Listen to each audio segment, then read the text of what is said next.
نحمده ونستعينه ونستغفره ونعوذ بالله من شرور أنفسنا ومن سيئات أعمالنا من يهده الله فلا مضل له ومن يضلل فلا هادي له وأشهد أن لا إله إلا الله وحده لا شريك له وأشهد أن محمدا عبده ورسوله أما بعد أعوذ بالله السميع العليم من الشيطان الرجيم بسم الله الرحمن الرحيم يا أيها الذين آمنوا اتقوا الله حق تقاته ولا تموتن إلا وأنتم مسلمون يا أيها الناس اتقوا ربكم الذي خلقكم من نفس واحدة وخلق منها زوجها وبث منهما رجالا كثيرا ونساء واتقوا الله الذي تساءلون به والأرحام إن الله كان عليكم رقيبا يا أيها الذين آمنوا اتقوا الله وقولوا قولا سديدا يصلح لكم أعمالكم ويغفر لكم ذنوبكم ومن يطع الله ورسوله فقد فاز فوزا عظيما ومن أصدق الحديث كتاب الله وخير الهدي هدي محمد صلى الله عليه وسلم وشر الأمور محدثاتها وكل محدثة بدعة وكل بدعة ضلالة وكل ضلالة في النار كما قال عز وجل في الموضع الآخر إن عدة الشهور عند الله 12 شهرا ہر قسم کی تعریفیں بڑائی کبریائی حمد و ثنا اس خالق کائنات مالک ارض و سماء کے لیے لائق اور زیبا ہے جس اللہ رب العالمین نے ہم تمام انسانوں کو پیدا اور ہر طرح کے درود و سلام ہو ہمارے آخری نبی حضرت محمد مصطفیٰ صلی اللہ علیہ وسلم۔ معزز سامعین اکرام، اللہ رب العالمین نے ہم انسانوں کو زندگی گزارنے کے لیے ہر وہ طریقہ اور سلیقہ وہ چیزیں ہمیں سکھائی جس کے ذریعے سے ہم دنیا و آخرت میں کامیاب ہو سکیں، اور اس کے لیے اللہ رب العالمین نے ہر ایک چیز کا انتظام کیا۔ آج ہم اس چیز کو دیکھیں اور جانیں کہ ہمیں اور آپ کو اپنے اسلامی تاریخ میں کن کن چیزوں کو پتہ کرنا ضروری ہے۔ آج ہم میں سے کتنے سارے ایسے مسلمان ہیں جنہیں اگر یہ پوچھ لیا جائے کہ اسلامک مہینوں کا نام کیا ہے تو وہ صحیح سے نہیں بتا پائے، یا اگر بتلا دے تو ان میں سے یہ پوچھ لیا جائے کہ اس میں کون سے ایسے مہینے ہیں جسے اللہ رب العالمین نے احترام کرنے کا، حرمت والے مہینے کا درجہ دیا۔ دراصل ہم دیکھیں تو اللہ رب العالمین اپنے کلام پاک میں ارشاد فرماتے ہیں ان عدت الشہور عند اللہ 12 شہرا، کہ بے شک اللہ رب العالمین کے نزدیک جب سے یہ کائنات اللہ رب العالمین نے بنائی تب سے اللہ رب العالمین نے 12 مہینوں کا یہ سال بنایا جس میں 4 مہینے حرمت کے، جو حدیث یہ کہتی ہے کہ 3 مہینے پے در پے، ذی-قعدہ، ذی الحجہ اور محرم۔ اسلامک سال کا اختتام بھی حرمت والے مہینے سے ہوتا ہے اور اس کی ابتدا بھی حرمت والے مہینے سے ہوتا ہے۔ یہ حرمت والا مہینہ وہ مہینہ ہے جس میں ہمیں اس کا احترام کرنا چاہیے، اپنے نفسوں پہ ظلم نہیں کرنا چاہیے۔ عام دنوں کے بنسبت جو گناہ خرافات انسان کرتے ہیں ان کو جو سزا ملتی ہے، ان مہینوں میں ان چیزوں کی سزائیں کو بڑھا دیا جاتا ہے۔ ہم یہ چیز کو دیکھیں اور سمجھیں، کیا ہم اس مہینوں کا احترام کر رہے ہیں؟ اگر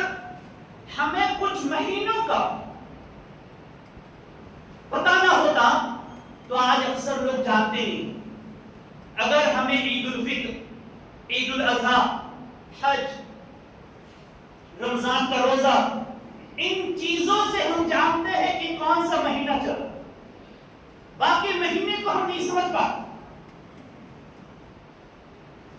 تو اگر دیکھا جائے کفار مشرکین آج کے مسلمان سے بہتر تھے، کہ ان کو یہ پتا تھا کہ اللہ نے اس کا احترام کرنے کا جو ہمیں حکم دیا ہے تو اس کا احترام وہ کرتے تھے، یعنی وہ کہ اگر اس مہینے میں انہیں لڑائی کرنا ہو، جنگ و جدال کرنا ہو تو اس مہینے کے نام کو تبدیل کرتے تھے۔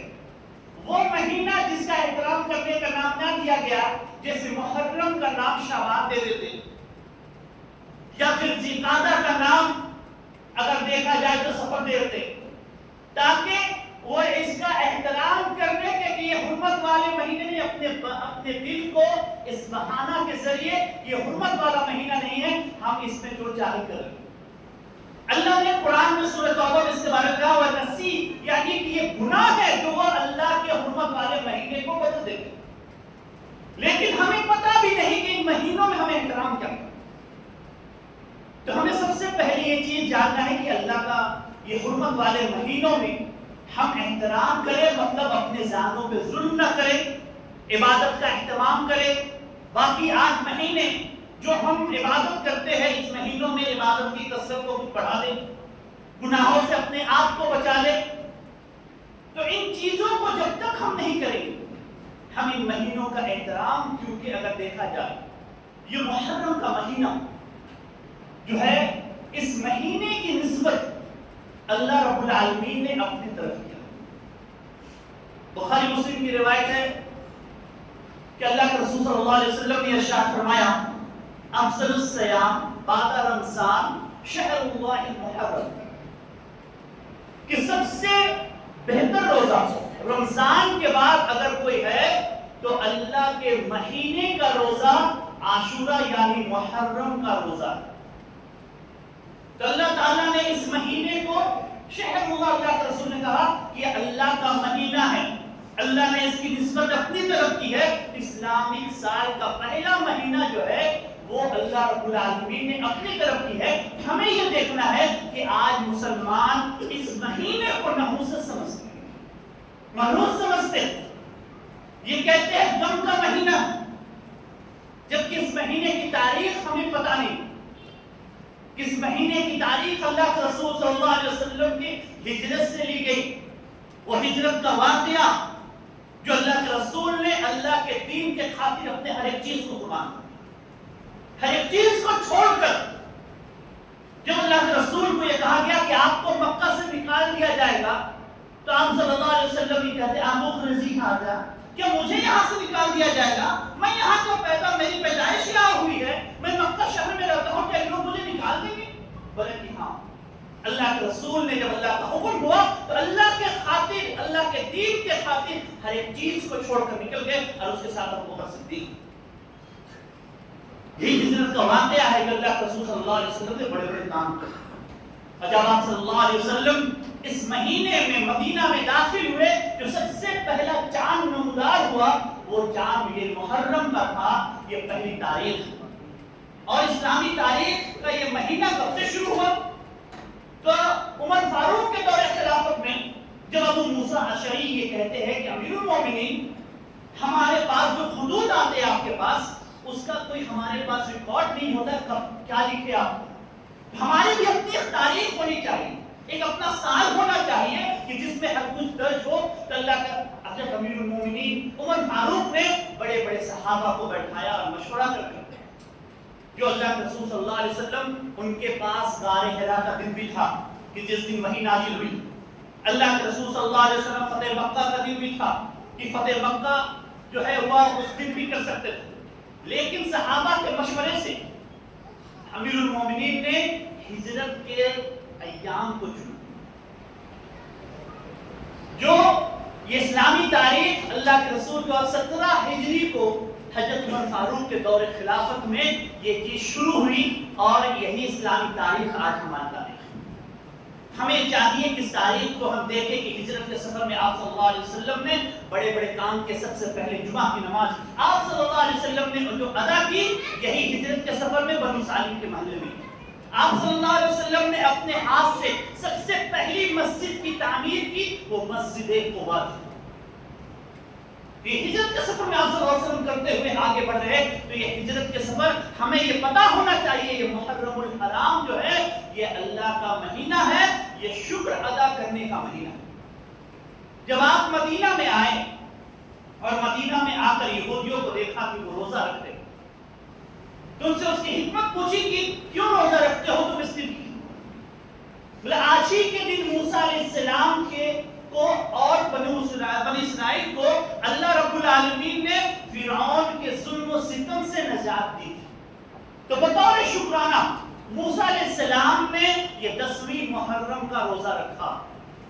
ہم یہ دیکھیں کہ بطور شکرانہ اللہ کے رسول صلی اللہ علیہ وسلم نے کہا وَحَقٌّ مِّنْهُمْ بِمُوسَىٰ، کہ ہم موسیٰ کے زیادہ حقدار ہیں، تو اس کی سنت کی کہ ہم اس دن کا روزہ رکھے 10ویں محرم کا۔ وَخَالِفُ الْيَهُودَ، یہود کی مخالفت کرو، اگر میں آئندہ سال زندہ رہا تو میں 9 اور 10 دونوں کا روزہ رکھوں۔ اللہ کے رسول نے اس چیز کی خواہش ہے۔ تو ایک روایت میں ہے جو ابو داؤد کی ہے کہ 10 11 بھی رکھ سکتے ہیں، اس روایت میں کلام، اصل یہ ہے کہ 9 10، لیکن حافظ ابن حجر اسقلانی رحمۃ اللہ علیہ فتح الباری میں یہ لکھتے ہیں، ایک نقطہ کو بہت اچھے سے اس کو بیان کرتے ہیں، کہتے ہیں کہ یوم عاشورہ کا روزہ افضل کیا ہے؟ بولے کہ ثواب کے اعتبار سے ادنا یہ ہے کہ صرف 10 کو رکھا جائے، اس سے تھوڑا سا اعلیٰ یہ ہے کہ 9 10 کو رکھا جائے، اور اس سے اعلیٰ یہ ہے کہ 9 10 11 یا 3 دن کے روزے کو رکھا جائے۔ سب سے افضل طریقہ یہ ہے کہ ابو داؤد کی ایک دوسری روایت لے لیں جو حضرت عائشہ سے روایت ہے کہ اللہ کے رسول صلی اللہ علیہ وسلم نے 3 عشروں کی بڑی اہتمام کرتے تھے، رمضان کا آخری عشرہ، عشر ذی الحجہ کا شروع کا عشرہ، اور محرم الحرام کا عشرہ۔ اس عشرے کو آپ صلی اللہ علیہ وسلم اہتمام کرتے تھے، عبادت اس میں زیادہ کرتے تھے، روزہ رکھتے تھے۔ تو ہمیں یہ دیکھیں کہ ہم اپنے نبی کی سنت کون سی ادا کرتے ہیں۔ ہمارے نبی نے اس مہینے میں روزہ رکھا، ہمیں چاہیے کہ یہ مستحب روزہ آپ صلی اللہ علیہ وسلم نے سب سے پہلے اگر دیکھا جائے تو جب مسلمانوں پہ یہ رمضان کا روزہ فرض نہیں ہوا تھا، یہ عاشورہ کا روزہ ان پر فرض۔ جب رمضان کا روزہ فرض ہو گیا تو آپ صلی اللہ علیہ وسلم نے کہا جو چاہے رکھے، جو چاہے اسے چھوڑ۔ آپ صلی اللہ علیہ وسلم نے کہا رکھ سکتے ہو، اسے چھوڑ بھی سکتے ہو۔ تو آپ صلی اللہ علیہ وسلم کی یہ سنت تھی کہ آپ صلی اللہ علیہ وسلم پہلے تو آپ نے یہ فرمایا کہ افضل الصیام بعد رمضان، رمضان کے بعد روزوں میں سب سے افضل روزہ اگر کوئی ہے تو وہ عشر ذی الحجہ یعنی کہ آپ محرم الحرام کا عاشورہ کا روزہ ہے۔ تو ان روزوں کا اہتمام کریں۔ اگر جو شخص اس محرم الحرام کا 9 10 کا روزہ رکھتا ہے، اس کی فضیلت کیا ہے؟ مسلم شریف کی حدیث ہے وَغَفْرَ لَهُ مَا تَقَدَّمَ مِن ذَنبِهِ، کہ اس کے اگلے تمام گناہ کو اللہ رب العالمین معاف، یعنی پچھلے تمام 1 سال کے گناہ کو اللہ معاف کر دے۔ تو آپ یہ دیکھیں کہ اس میں ایک علامہ ابن قیم جوزی رحمۃ اللہ علیہ ایک نقطہ اس کا ذکر کرتے ہیں کہ عرفہ کا روزہ یہ بھی اگر دیکھا جائے تو حرمت والے مہینے میں یوم عرفہ کا روزہ، جس کے تعلق سے آتا ہے کہ 1 سال اگلا 1 سال پچھلا گناہ، 9ویں ذی الحجہ کو جو روزہ رکھا جاتا ہے اس کے 1 سال لگتا ہے، 1 سال پچھلا گناہ معاف۔ لیکن یوم عاشورہ کا یہ روزہ اس میں 1 سال کا، تو اللہ کے حضرت ابن قیم جوزی رحمۃ اللہ علیہ کہتے ہیں کسی حکمت یہ ہے کہ وہ عرفہ کا روزہ اللہ کے رسول صلی اللہ علیہ وسلم کی امت کے لیے اس چیز کو اللہ رب العالمین نے مستحب قرار دیا، تو اس کے لیے اللہ کے رسول کی فضیلت کہ اس کے 2 سال کے گناہ معاف ہوئے، اور یہ موسیٰ علیہ السلام نے بطور شکرانہ ادا کیا تو اس کے 1 سال کے گناہ اس میں معاف ہوئے۔ ہم میں کا ہر ایک شخص کی یہ خواہش ہے کہ جب اللہ کے سامنے ہم حاضر ہو تو اس حال میں حاضر ہو کہ ہمارے نام اعمال میں کوئی گناہ نہ ہو۔ تو ہمیں اس چیز کو دیکھنا چاہیے، اس مہینے کی اس روزے کا اہتمام کرنا چاہیے اور ظلم و زلال سے اپنے آپ کو بچانا چاہیے۔ اس مہینے میں تیسرا کام جو کیا جاتا ہے وہ اگر ہم دیکھیں تو وہ کیا ہے کہ ایسے بدعات، بدعت کسے کہتے ہیں؟ مختصر سی تعریف کہ وہ عمل، وہ کام جو ثواب کی نیت سے اس چیز کو کیا جائے کہ اس کا اجر و ثواب ہمیں ملیں گے، جو اللہ کے رسول صلی اللہ علیہ وسلم اور خلفائے راشدین نے جن چیزوں کو نہ کیا، ہم ثواب کی نیت سے اگر کر رہے تو شریعت میں اس کا ثبوت نہیں ہے، اسے بدعت کہتے ہیں۔ تو آج جو بدعت ہمارے سماج میں جو ظلم کے شکل میں ہے، ایک تو اپنی جانوں پہ گناہ نہ کرو، ظلم نہ کرو، یعنی گناہ کرو گے تو ظلم کرو گے۔ دوسرا یہ ہے کہ اس میں ظلم یہ ہے کہ انسان اپنے گریبان کو نہ چاک کرے، پھاڑے نہیں، اپنے چہرے کو نہ مارے۔ جو ماتم اور سوگ مناتے ہیں، اپنے چہرے کو مارتے ہیں، اپنے سینے کو پیٹتے ہیں، تو ان ایام میں ان چیزوں کو کرنے کو منع کیا گیا۔ ان چیزوں کو ہم نہ کریں۔ ان ایام میں ہم زنجیروں سے اپنے پیٹھوں کو نہ ماریں، جو آج مسلمان قوم اس چیز کو کرتے، اپنے بدن کو چھلنی نہ کرے۔ یہ تمام چیزیں جو ثواب سمجھ کر کی جاتی ہے، وہ دراصل ثواب نہیں ہے جسے ہم ثواب سمجھ کر کرتے ہیں۔ اور یہ دیکھا جائے کہ شروع اسلام میں اگر دیکھا جائے تو کیا یہ بدعتیں تھی؟ اللہ کے رسول صلی اللہ علیہ وسلم نے کہا خیر قرون قرنی ثم الذین یلونہم، کہ سب سے بہتر زمانہ اللہ کے رسول سے پوچھا گیا کہ کون سا زمانہ ہے؟ آپ نے فرمایا میرا زمانہ، صحابہ کا زمانہ، تابعی کا زمانہ، تبع تابعی کا زمانہ۔ کیا ان تک اس وقت تک یہ چیزیں تھی؟ نہیں تھی۔ اس کے بعد اگر دیکھا جائے ائمہ اکرام کا زمانہ، اس وقت بھی یہ چیزیں نہ تھیں۔ اس کے بعد کا زمانہ محدثین اکرام کا زمانہ، صحیح ستہ کی کتابیں لکھی جا چکی تھی۔ اس وقت تک یہ چیزیں رائج نہ تھی کہ اس طرح کی بدعت و خرافات کی جاتی تھی۔ یہ کب شروع ہوا؟ یہ محرم الحرام کی یہ بدعتیں کب سے شروع ہوئی؟ تو 351 ہجری دمشق کے ایک مسجد، جامع مسجد میں سراج الدولہ التیمی دہلوی، انہوں نے آ کر سب سے پہلے 351 ہجری کو انہوں نے کیا کیا کہ مسجد دمشق کی جامع مسجد کے باہر گیٹ میں سب سے پہلے ایک تختی لگائی جس میں یہ لکھا ہوا تھا کہ لعن ابو بکر و عمر و عثمان و علی و جمع اصحاب، کہ جو شخص بھی مسجد میں داخل ہو ان صحابہ اکرام کو لعنت کرتے ہوئے داخل ہو۔ نعوذ باللہ۔ ان چیزوں کا لباس اس وقت سے پڑا اور انہوں نے اس چیز کو رائج کیا کہ یہ داخل ہو، یہ کرتے ہوئے انہوں نے اسلام پہ اس طرح کے حکم نازل کی۔ اور اس کے بعد 351 ہجری میں ہی، اور اگلے سال 352 ہجری میں انہوں نے یہ کہا کہ 10 محرم کے دن عورتیں جو ہے وہ کھلے سر باہر نکلیں گی اپنے سربانوں کو ڈھونڈتے ہوئے، مرد حضرات جو ہے وہ تیر کمان لے کر نکلیں گے اور اس چیز کا اظہار کریں گے کہ آج کا دن ہمیں ماتم کا دن ہے۔ 352 ہجری میں سراج الدولہ تیمی دہلوی نے سب سے پہلے اس بدعت کا اظہار کیا۔ آپ دیکھیں گا شریعت اسلام اس چیز کا حکم دیتا ہے عورتوں کے وَقَرْنَ فِي بُيُوتِكُنَّ، کہ عورتوں کا سب سے بہتر مسکن اگر کوئی ہے تو اس کا گھر ہے۔ اللہ یہ حکم دے رہا ہے وَقَرْنَ فِي بُيُوتِكُنَّ، کہ اپنے گھروں میں تم اپنے گھروں کو لازم پکڑو۔ جاہلیت کی طرح تم کھلتے نہ پھرو بناؤ سنگار کر کر۔ اسلام اس چیز کو منع کرتا ہے اور وہ اس چیز کو کہتے ہیں کہ اس چیز کا حکم وہ دیتے ہیں کہ 10 محرم یعنی کہ 10 محرم کے دن عورتیں میلے میں نکلے اپنے بالوں کو کھولے ہوئے، اس طرح سے انہوں نے اس چیز کا حکم دیا۔ اور یہ محرم الحرام کا مہینہ، اس سے پہلے اگر دیکھا جائے تو سیاہ اس چیز کو رائج قرار دیتے تھے یوم غدر، کہ غدر خم کس چیز کو کہا جاتا ہے؟ غدر خم ایک ایسی عید کو مناتے ہیں سیاہ جو کہتے ہیں کہ عید الاضحیٰ سے بھی افضل ہے۔ یہ کب منایا جاتا ہے؟ 18 ذی الحجہ۔ یہ 18 ذی الحجہ جس دن حضرت عثمان غنی رضی اللہ تعالی عنہ کو شہید کیا گیا، اس دن وہ عید کا دن مناتے ہیں۔ اور غدیر خم کے تعلق سے سیاہ کا یہ عقیدہ ہے کہ اللہ کے رسول صلی اللہ علیہ وسلم نے حضرت علی رضی اللہ تعالی عنہ کو یہ کہا تھا کہ علی تم میرے بعد خلیفہ بنو، ان کو خلیفہ مقرر کر دیا۔ لیکن صحابہ نے دھوکہ دیا، غداری کی اور ابو بکر صدیق کو بنایا، جس کی کوئی حقیقت نہیں ملتی ہے کہ حضرت علی کو اللہ رسول صلی اللہ علیہ وسلم نے اس طرح کا حکم دیا۔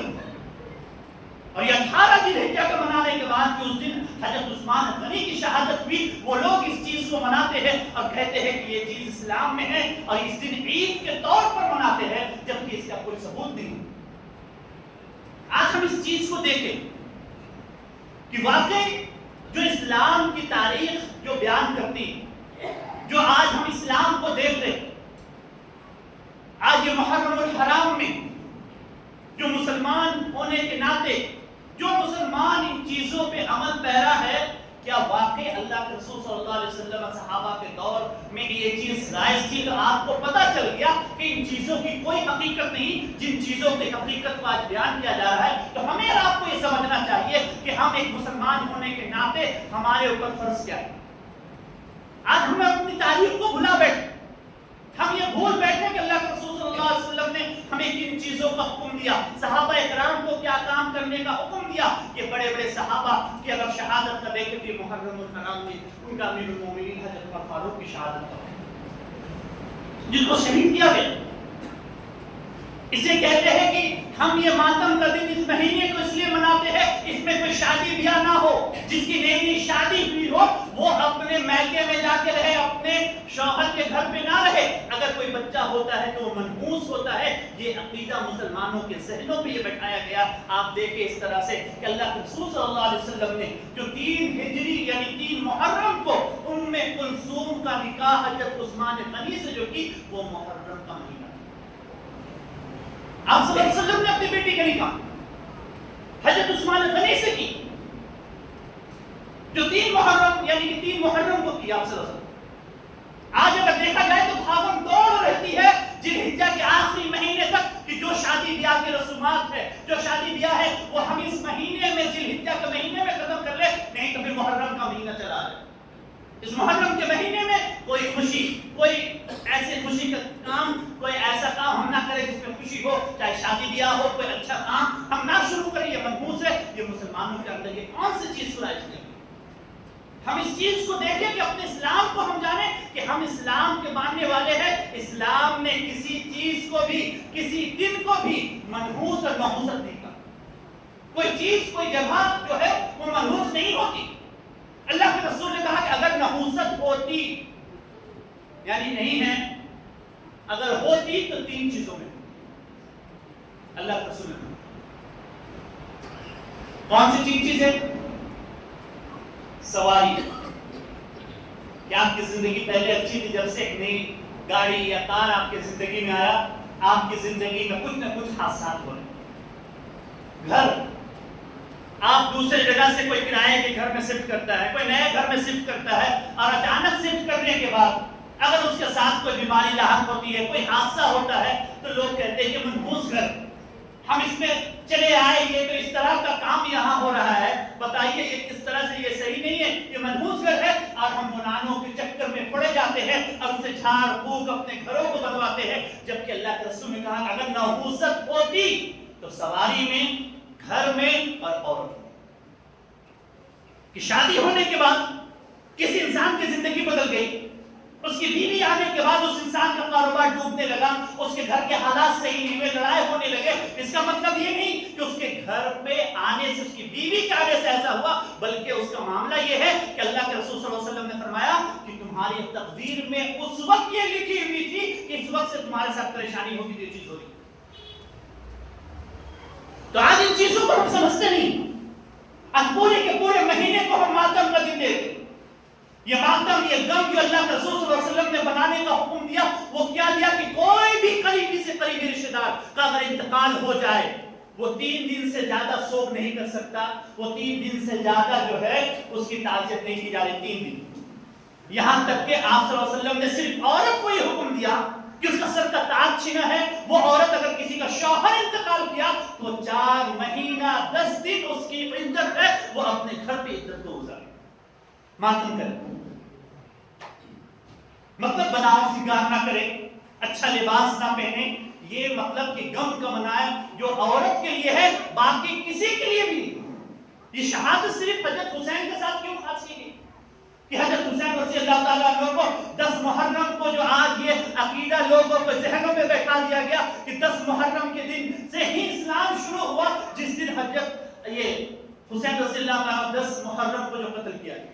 اس کی حقیقت کیا ہے، اس چیز کو جان لیں، اس چیز کو ہم دیکھ لیں کہ 10 محرم 61 ہجری کو جب حضرت حسین رضی اللہ تعالیٰ عنہ کہ جو شہید کیا گیا ان کو، تو پہلی چیز جو وہ مدینہ سے گئے کوفہ، تو وہ کربلا جو وہاں پہنچے تو پہلی چیز وہ لڑائی کرنے گئے. تو کیا وہ لڑائی، پہلا سوال یہ ہے کہ کیا وہ حق و باطل کی لڑائی تھی،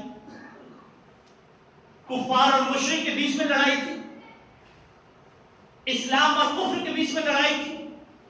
اگر یہ اسلام اور کفر کے بیچ میں لڑائی ہوتی تو صحابہ اسے روکتے نہیں، بلکہ صحابہ اور ساتھ دیتے. عبداللہ ابن عمر، ابو سعید خدری اور بھی دوسرے صحابہ جو ہے، ابو دردہ، ان صحابہ نے حضرت حسین کو یہ روکا کہ آپ جو ہے وہ کوفہ نہ جائیں. ان لوگوں نے تو آپ کے بھائی کے ساتھ بھی اسی طرح دغابازی کی، آپ ان کے ساتھ نہ جائیں، ان کو جانے سے روکا گیا وہاں پہ.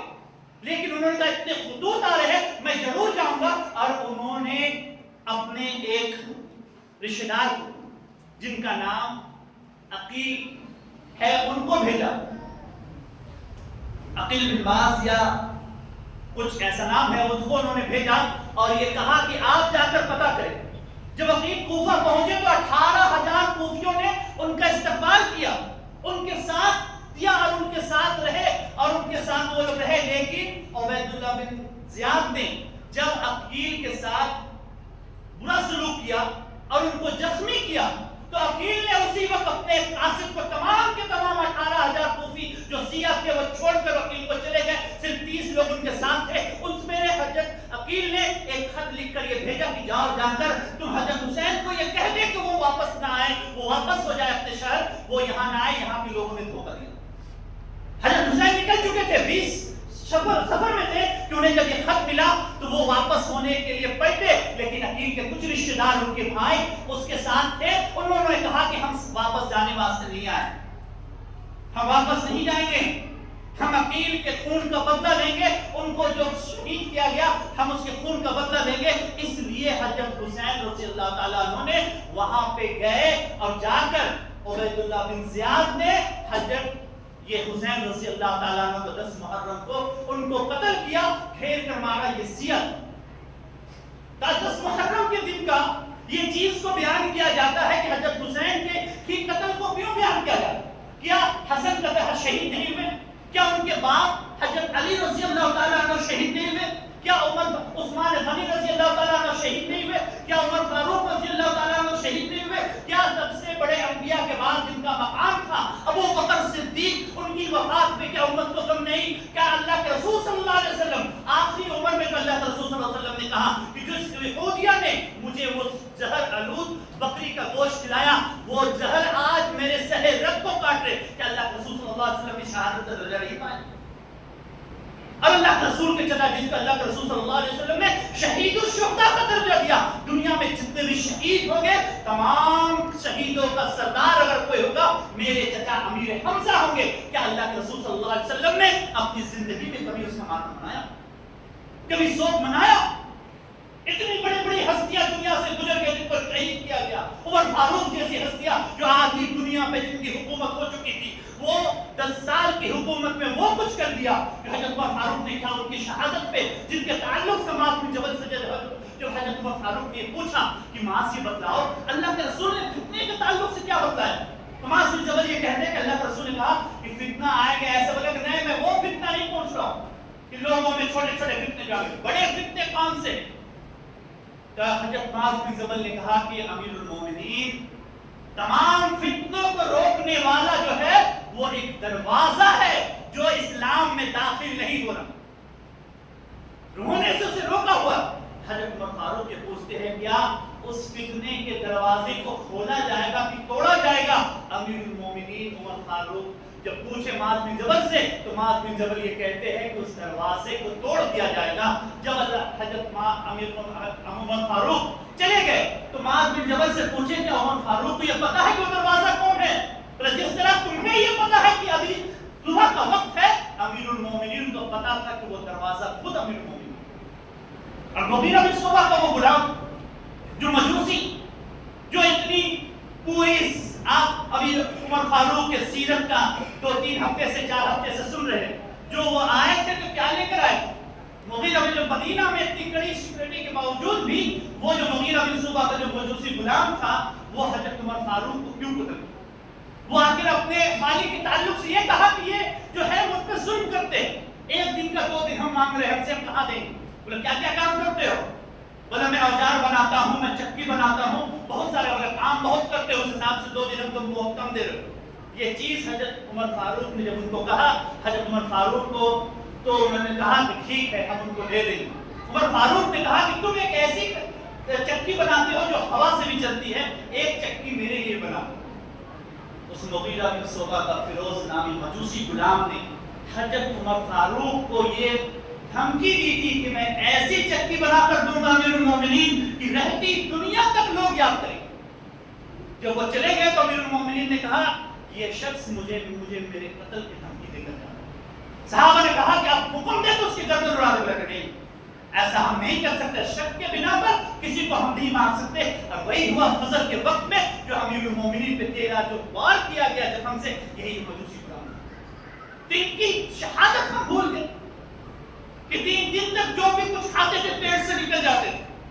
آخری عمر میں بھی جو بستر پہ پڑے ہوئے ہیں، کوئی لڑکا جب ان سے ملنے آیا وہ اس لڑکے کو دیکھ کر کہتے ہیں یا غلام ارفع ازارک، اپنے کپڑے کو ٹخنے سے اوپر کرو کہ یہ جہنم میں جلنے والا ہے. اس وقت بھی دیکھیں کیسا یہ حکم دے رہے ہیں کہ اپنے کپڑے کو اوپر کرو. آج وہ امیر المومنین کہ ہم اس شہادت کو بھول گئے جو امیر المومنین نے کہا تھا کہ جا کر حضرت عائشہ سے تم پوچھنا کہ وہاں پر ابو بکر صدیق رضی اللہ تعالیٰ عنہ اب وہ اللہ کے رسول صلی اللہ علیہ وسلم کے پاس جگہ خالی ہے، کیا میں وہاں پر دفن ہو سکتا ہوں؟ حضرت عائشہ نے کہا تھا کہ میں تو اپنے لیے رکھی ہوں، لیکن وہ مانگ رہے ہیں تو میں اسے وہ چیز دیتی ہوں. دیکھیں کہ حضرت عائشہ رضی اللہ عنہ اپنے لیے، لیکن اپنے بیٹے عبداللہ ابن عمر کو جب وہ بھیجے تو یہ کہے کہ بیٹا جب تم جانا پوچھنے کے لیے تو امیر المومنین کا لقب مت کہنا ہے کہ میرے ابا جان عمر فاروق نے یہ پوچھا.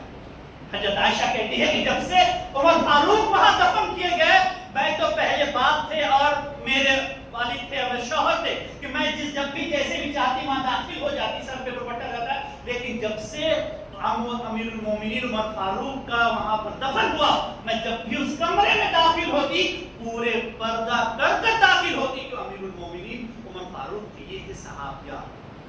باتیں بہت ساری ہے تاریخ کی، بیان کریں تو بہت سارے بیان کر دیا، لیکن بتانا مقصود ہے کہ اتنی بڑی بڑی ہستیاں اس دنیا سے چلی گئی، اس کی کوئی شہادت بنائی نہیں گئی. آج ان شہادتوں کو لے کر یہ کہتے ہیں کہ 10 محرم کے دن ان سب چیزوں کو جو ہوا یہ کہاں سے یہ رائج ہے؟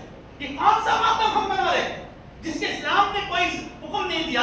جو ماتم منانے کا ہمیں آج ان ماتموں کو لے کر ہم چرچا کر رہے ہیں، سوچ رہے ہیں کہ اسلام بھی اپنے مرنے والوں کتنے سال تک اس کا ماتم مناتے ہیں. میرے بھائیوں اس پیغام کو عام کرے، بتائے کہ 3 دن سے زیادہ کسی کا شوق منانا اسلام میں جائز نہیں. یہ محرم کا مہینہ ہمیں یہ حکم دیتا ہے کہ ہم احترام کریں ان مہینوں کا، ان صحابہ اکرام کا جو صحابہ اکرام اتنے شہید ہوئے کہ ان کی وجہ سے جو دنیا میں جو اسلام پھیلا، آج وہ چیز ہم کھو چکے. اپنی اسلامی سیاست، اپنی ریاست کو ہم دیکھیں کہ ہم نے جو اسلامی ریاست ہمیں جو قائم کرنا ہے، جو ہمیں بنانا ہے، اس کے لیے ہم کیا کوشش کر رہے ہیں. اپنے مسجدوں میں ہم دیکھیں کہ ہم دین اسلام کو کتنا نافذ کر رہے ہیں، کتنا ہمارے نمازی بڑھے. ان سب چیزوں کی فکر ہونی چاہیے. امیر المومنین عمر فاروق جب بھی کوئی مجلس ہوتی، اپنے کمانڈر کو جو بھی ہوتے ان کو بلاتے، ان کے ساتھ بیٹھتے، سب سے پہلا سوال یہ کہتے ان اہم امور عندی الصلاۃ، کہ سب سے پہلے تم ہمیں اس چیز کا خیال دو، خبر دو کہ لوگ نماز پڑھ رہے ہیں، لوگ مسجد ویران تو نہیں ہیں، مسجدوں کا کیا حال ہے. سب سے پہلے اپنے عمرہ سے یہ پوچھتے تھے کہ نمازوں کا اہتمام کرو. سب سے پہلے اس چیز کا، جس کی نماز اچھی دنیا کے ہر معاملات اس کے اچھے. ہم یہ دیکھ لیں کہ ان چیزوں پہ آج کھڑے اتر رہے ہیں. اگر نہیں اتر رہے میرے بھائیوں تو یہ جو ہم شہادت کا ڈنکا پیٹ رہے ہیں اور یہ کہہ رہے ہیں کہ سیاہ حضرات جو یہ کہتے ہیں کہ یہ ماتم مناتے ہیں، خود انہوں نے حضرت حسین کو قتل کیا اور اسے قتل کرنے کے بعد وہ کہتے ہیں کہ یہ چیز تمام چیزیں ہم جو کر رہے ہیں، آج ہمارے اسلام میں اس کا کوئی رواج نہیں اور اس کی کوئی نہیں۔ وہ تعزیہ جو تعزیہ منانے کے بعد، اس تعزیہ کے بعد یہ ان کا عقیدہ ہے کہ حضرت حسین کی روح آتی ہے اور اس تعزیے کا طواف کرتے ہیں، جبکہ مسلمانوں پہ صرف خانہ کعبہ کا طواف ہے۔ اس تعزیے کے نیچے سے اپنے بچوں کو نکالتے ہیں کہ یہ بچہ جو اس کے نیچے سے جائے گا یہ طاقتور ہوگا، بہادر ہوگا۔ ایسا یہ عقیدہ آج مسلمانوں کے اندر، یہ کفری عقیدہ، یہ شرکی عقیدہ نہیں ہے تو اور کیا ہے؟ عثمان علیہ السلام نے اپنے بیٹے سے کہا ان الشرک لظلم عظیم، سب سے بڑا ظلم جو ہے وہ اس مہینے میں یہ تعزیے کے نام پہ کیا جاتا ہے۔ جو آج اگر کچھ شہر ایسے بھی ہیں جو حضرت حسین کا، یہ حسن کا اگر دیکھا جائے تو ان کی مورتیاں بھی بنا کر وہ ان کی پوجا کرنے لگے۔ اللہ کے رسول صلی اللہ علیہ وسلم کی پیشن گوئی کہ اس وقت تک قیامت قائم نہیں ہوگی جب تک میری امت کے کچھ لوگ مشرکوں سے جا کر مل نہ جائے، ان کی طرح عبادت نہ کرنے لگے۔ آج اگر دیکھ لے کہ کون سا شہر اس طرح خالی، کیا آج ہم بتوں کی پوجا نہیں شروع کرتی؟ الشرک و بدعت آج ہے کہ توحید کو ہم عام کریں۔ یہ توحید جو آج ختم ہو چکی ہے کہ اللہ کو ایک ماننا، اس چیز کو ہم ختم کر چکے۔ ہمیں چاہیے کہ ان چیزوں پہ ہم دھیان دیں، اپنے آخرت کے بارے میں فکر کریں اور یہ سوچیں کہ محرم کا مہینہ، یہ میلے ٹھیلے جو سجائے جاتے ہیں، آج مسلمان کہتے ہیں کہ ہم اپنے بچوں کو لے کر جاتے ہیں، بس اسی طرح ہم وہ میلے اپنے بچوں کو گھمانے کے لیے۔ اگر اسی وقت اگر اللہ کا عذاب نازل ہو اور تمام کے تمام لوگ ختم ہو جائیں تو آپ کس حال میں اٹھائے جائیں؟ اللہ کے رسول صلی اللہ علیہ وسلم، حضرت عائشہ رضی اللہ تعالیٰ عنہ پوچھتی ہے کہ اللہ کے رسول بتاتے ہیں قرب قیامت کے قریب کچھ لوگ ایسے قوم آئیں گے جو خانہ کعبہ کو اٹھانے کے لیے اللہ کا عذاب ایسے نازل ہوگا کہ پوری کی پوری بستی جو ہے وہ زمین میں دھسا دی جائے گی، ہلاک کر دی جائے گی۔ حضرت عائشہ پوچھتی کہ اللہ کے رسول اس میں سے کچھ لوگ ایسے ہوں گے جو ان کا یہ نیت نہیں تھی وہ خانہ کعبہ کو اٹھائیں، اس بستی میں سے کچھ لوگ ایسا کرنے والے تھے، تمام لوگوں کو جو اس میں دھسا دیا گیا۔ اللہ کے رسول نے کہا جس کی جیسی نیت ہوگی کل قیامت کے دن اسی طرح اسے اٹھایا جائے گا۔ آپ کی نیت اگر بچے کے تعلق سے ہے کہ بچے کو گھمانا جا رہے ہیں، بلکہ نیت یہ ہے کہ آج ہم سیاحوں کو جلوس دیکھیں، آج وہ ہم محرم کا جلوس دیکھیں، اس جلوس میں ہم شامل ہونے کے لیے جتنا عذاب وہ کرنے والوں کو ہے اتنا عذاب آپ کو شامل ہونے والوں کو بھی، وہی عذاب آپ کو بھی ہے، آپ کے بچے کو بھی ہے۔ کل جا کر یہی بچہ بولے گا کہ میرے باپ تو ہمیں یہ جلوس دکھاتا تھا، جائز تھا تب تو مجھے دکھاتے تھے نا۔ آپ اپنے بچوں کو کون سی تعلیم دیں؟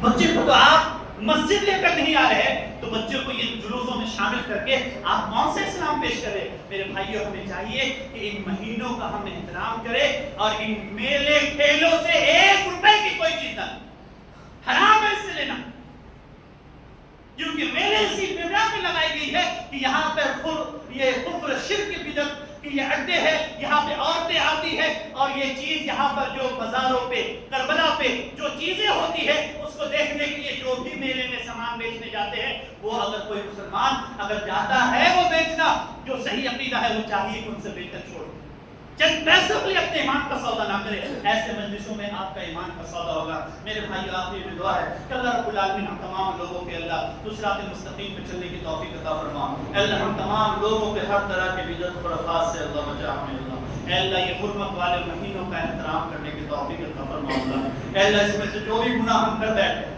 اے اللہ تو معاف فرما دے اللہ۔ اے اللہ تو غفور رحیم ہے اللہ۔ اے اللہ ہم میں سے جو بیمار ہے اے اللہ صحت کاملہ عطا فرما اللہ۔ اے اللہ جن کی وفات ہو چکی ہے اللہ ان کے قبروں کو نور سے بھر دے اللہ۔ اے اللہ جو ہاسپٹل میں زیر علاج ہے اے اللہ جن کا آپریشن ہونے والا اے اللہ ہر ایک کو شفایاب کر دے اللہ۔ اے اللہ جن لوگوں کا جاب چلا گیا اے اللہ جن کو جاب نہیں ملا اے اللہ ان لوگوں کو بہتر سے بہتر جاب عطا فرما اللہ۔ اے اللہ جن کے کاروبار ڈوب گئے اللہ ان کے کاروبار میں برکت عطا فرما اللہ، پھر سے ان کے کاروبار میں برکت عطا فرما اللہ۔ اے اللہ جن لڑکے لڑکیاں عمر کے شادی کے لائق ہو گئی اے اللہ بہتر سے بہتر جوڑا عطا فرما اللہ۔ ان ماں باپ کے سر سے ان کے تکلیف ان کے پریشانیوں کو دور فرما اللہ۔ اے اللہ جن کی شادیاں ہو چکی اے اللہ ان کے رشتوں میں برکت عطا فرما اللہ۔ کہ اللہ جو بے اولاد ہے اللہ صاحب اولاد عطا فرما بنا اللہ۔ اے اللہ جو لوگ ابھی شادیاں ہوئی جن کے اولاد ہے اللہ نیک اور صالحوں میں بنا اللہ۔ اے اللہ انہیں مطیع فرما بردار اولادوں کو بنا اللہ۔ اے اللہ ہماری دعاؤں کو قبول فرما لے اللہ، آمین۔ وآخر دعوانا الحمدللہ۔